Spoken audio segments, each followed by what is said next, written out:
Are you ready for some football? Monday Night Football. That's right. The Redskins kick off their season tonight at an early game. Bottoms have got to be in the seats at 6:55 for the game against the Eagles. You just start tailgating right now. Just head on out. Joining us here now to give us, as he will throughout the season, his analyses of the game, Comcast Sportsnet host, 8-time Emmy Award winner. He just told us that, so be sure to put that in my intro. 8-time Emmy Award winner. Elite long snapper. He was an elite long snapper. That's right. Not just a long snapper. He was an elite long snapper. It's all right here written down in his bio. Trevor Matich is with us. Hey, Trevor, how are you, bud? Yeah, thank you for getting that right. I actually wrote that down for you. So look, we will start where everybody wants to start, with a discussion of RG3. Now, one of the things that I saw about RG3 was that, okay, he's looking pretty good, but when you talk to people who've been in these practices that are not seen by the general public, I'm told that he's doing a lot of things better than he did last year. He's reading the field better. He's able to spot things that perhaps he wouldn't have spotted last season. So there's been, not only has he been through a healing process, there seems to have been some maturation in this guy as a quarterback. Yeah, I expect him to be a better quarterback this year. Last year, he was a phenomenal physical presence with great instincts. So he'd see things flash on the field, and his ability to get the ball out of his hand, or his ability to burst with his legs through that hole or into that hole in the coverage, was so phenomenal that he was able to compensate for it being his first year in the NFL mentally. Well, now I expect him to have more of the toolbox available to him, and I don't know that he'll have the same numbers that he had last year, but he should be more effective as a quarterback because the tools around him will be used more effectively. Well, and let's talk about one of those major tools. In a Shanahan scheme, even though, yes, John Elway was a great quarterback when he won a Super Bowl, he had a pretty darn good running back there that took him to the championship. Alfred Morris. Is his role going to expand? Because of RG3's great season last year, not enough attention was paid to Alfred Morris. He had an incredible year last year. If it weren't for RG3, he might have won the NFL Offensive Rookie of the Year. Yeah. I think you'll see more balls thrown to Alfred Morris this year. I think really? that'll be an adjustment. But I hope that happens, and here's why. My biggest fear for RG3 in this game is that he will want to prove to everybody that he is truly physically back, that he is ready, that he can dominate last year with his legs like he did ever before, dominate this year like he did last year, and go out and try to make plays that are not necessary for him to make just to prove the point. You saw him early in training camp, sprinting up and down the rope line, high-fiving fans, just to show people that he could sprint. Yeah. Well, I hope he doesn't take hits in this game that are unnecessary just to show people that he is physically 100% with, quote unquote. By the way, if you've got any questions for Trevor Matich about tonight's game or the Redskins season, we'll try to get you in. 888-630 WMAL. Give us a call on that. Yeah, that may be this guy's weakness. I mean, he's phenomenal as a quarterback and as an athlete, and we all stand in awe of the fact that he was able to come back from what in past years would have been a career-ending injury. But it's that he thinks he's 10 foot tall and bulletproof sometimes, or he feels like he has something to prove. Psychologically, I wonder if that's not this guy's the chink in his armor. He is 10 feet tall. The bulletproof part remains to be seen. I think you're right, and I think that's one thing he's got to watch out for.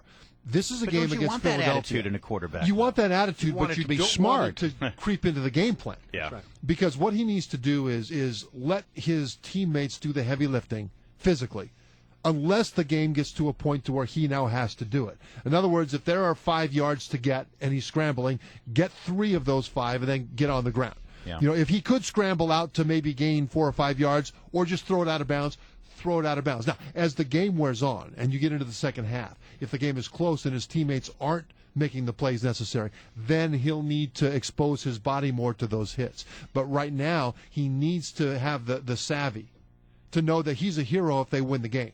He's a hero if the other guys have all the stats and he does not, as long as they win that game, and make sure that he makes that happen first before he exposes himself, because Philly's defense last year was one of the worst in the NFL, and I don't see it improving that much this year.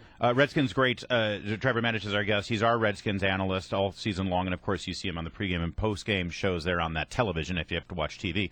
Trevor, last year, your biggest concern almost on a weekly basis was the Redskins defense, specifically the secondary. Talk to me about how it's looking this season compared to last season, and most specifically for tonight's game, Brandon Merriweather. What's what's his status? He's got a groin injury all week. Strong safety. Is he going to be in? He's listed as questionable. The secondary, they've upgraded there. They'll have a new starting free safety in Bakari Rambo. He's a rookie. They'll have a rookie, David Amerson, play a lot of corner in this game. But the key here is not just that the talent has been upgraded. The experience is down. Talent is higher. The key is that they just stay healthy. Last year, they gave up so many big plays because they had so many guys rotate through, especially at safety, that they couldn't develop chemistry. But the pass rush is what I love about this. What I want you to watch in this game is for Ryan Kerrigan, the great pass rushing outside linebacker of the Redskins, to move down in passing situations from standing up as an outside linebacker to having his hand in the dirt as a defensive lineman over the guard. And then rookie Brandon Jenkins goes in to take his place at linebacker.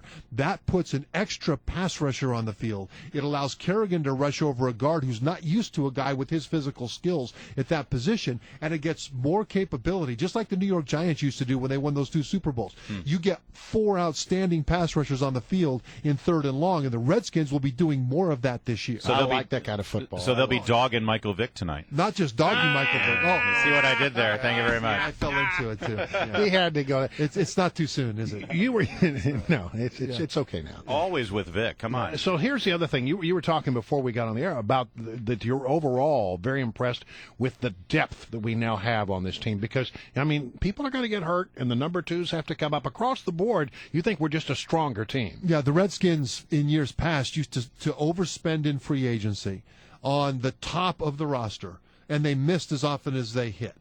Now what they do is they're more sane when it comes to how to allocate the salary cap. And they've done a much better job at filling out the middle of the roster and the bottom of the roster. And really that's where programs have long-term success, because those guys win the special teams battles. They win the depth battles, and those are the guys that become your starters down the road. And I think an example is rookie Brandon Jenkins. Watch for him. Now, he's just a rookie this year, but he's not going to start, and he's not going to come close to starting. But as a role player in a backup role, this guy is one of the best in the NFL at what he does, which is come in and rush that passer. All right, we got to get out, Trevor. Hold it quick. Yeah, I got to find out, because I read here that they're the 3.5-point favorites.